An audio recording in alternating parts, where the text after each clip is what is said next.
মুসা আলাইহিস সালামের একটা উম্মত ছিল, অর্থনৈতিকভাবে গরিব, অন্যদিকে নিঃসন্তান, আবার অন্যদিকে ছিল অন্ধ। মুসা নবীকে একদিন গিয়ে বললেন, আপনি তো আল্লাহর নবী, আল্লাহর কাছে একটু আমার পক্ষ হয়ে ফরিয়াদ করুন, দোয়া করুন, আল্লাহ যেন আমাকে জীবনটা সচ্ছল করে দেয়, সুন্দর করে দেয়। মুসা নবী আল্লাহকে বললেন তার পক্ষ হয়ে। আল্লাহ পাক মুসা নবীকে জানালেন, তোমার সেই উম্মতকে বলো, আমার সেই বান্দাকে বলো, তার একটি দোয়া আমি কবুল করব। মুসা নবী এসে তাকে জানালেন যে আল্লাহ বলেছেন তোমাকে যে কোনো একটি দোয়া কবুল করার সুযোগ দেওয়া হবে। সমস্যা কয়টি? একদিকে অন্ধ, একদিকে অর্থনৈতিক অবস্থা ভালো না, তৃতীয় নম্বর হচ্ছে সন্তান। আল্লাহ দোয়া কবুল করবে কয়টা? সমস্যা কয়টা? সে পড়ে গেছে পেঁচে। সে মুসা নবীকে বললেন, হুজুর একটাই যেহেতু দোয়ার সুযোগ, কি না কি দোয়া করে ফেলি, সুযোগটাই হাতছাড়া হয়ে যাবে, একটু সময় দেন, আমি একটু ভেবে দেখি। সে বাসায় গেল, পেরেশান হয়ে বসে আছে। তার স্ত্রীটা ছিল নেককার, তার স্ত্রীটা ছিল আল্লাহ ভীরু একজন মহিলা, সর্বদা যে কোনো পরিস্থিতিতে সুখে দুঃখে আল্লাহর প্রশংসায় নিজের জবানকে ব্যস্ত রাখত। জীবন নিয়ে কখনো হা হুতাশ করেনি, আল্লাহর উপরে সন্তুষ্টি থাকত। স্বামীর পেরেশান চেহারা দেখে স্ত্রী জিজ্ঞেস করলেন, কোন বিষয়টা আপনাকে এত ভাবনার মধ্যে ফেলে দিয়েছে? সে সমস্ত কথা তার স্ত্রীকে খুলে বললেন এবং এটাও জানালেন একটা মাত্র দোয়া কবুল হবে, যেমন তেমন দোয়া তো করা যাবে। এবার তার স্ত্রী বললেন, আপনি টেনশন করবেন না, আগামী দিনে তো মুসা নবীকে বলতে হবে, আপনি সারা রাত সুন্দর করে ঘুমান, আমি সকালে আপনাকে জানাবো।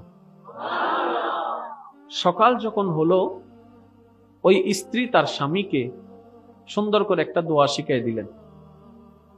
ওই দোয়াটা শুনে স্বামীর মুখে মুচকি হাসি ফুটে গেল। এবার স্বামী দৌড়াই গেলেন মুসা নবীর কাছে।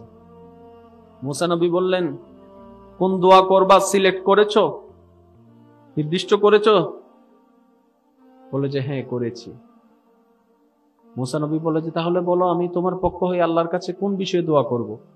এবার সেই বান্দাটা মুসা নবীকে বলে, হে আল্লাহর নবী মুসা, আপনি আমার পক্ষ হয়ে আমার আল্লাহকে একটি কথা বলুন, আমি যেন সচ্ছলতা জীবনের সাথে সুন্দর একটি ঘরের মধ্যে তৃতীয় সন্তানের বউয়ের হাতের রান্না নিজের চোখে দেখে খেতে পারি। আরেকটু জোরে বলেন না সুবহানাল্লাহ। সচ্ছলতা জীবনের সাথে সুন্দর একটি ঘরের মধ্যে তৃতীয় সন্তানের বউয়ের হাতের রান্না নিজের চোখে দেখে খেতে পারি। মুসা নবী তার কথাটা শুনে মুস্কি হেসে দিলেন, তুমি এই দোয়া? হুজুর, আমার স্ত্রীর পরামর্শে এই দোয়াটা শিখেছি।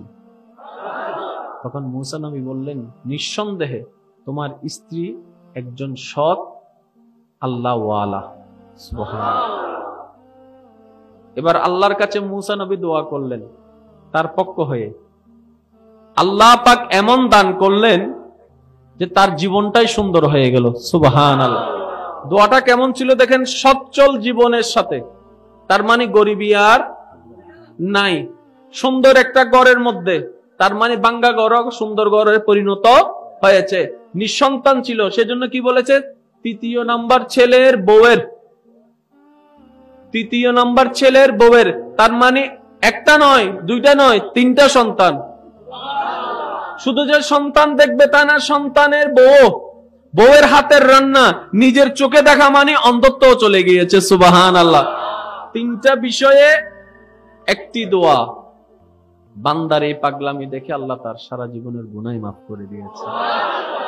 আল্লাহ শুধু কারণ খুঁজতে থাকে, বান্দা কিছু একটা কর, অল্প করে কর, মন থেকে কর, আমার জন্য কর। এমন কিছু একটা কর যে করাটা দেখে আমি খুশি হয়ে তোর সারা জীবনের গুনাহকে মাফ করে দিতে পারি।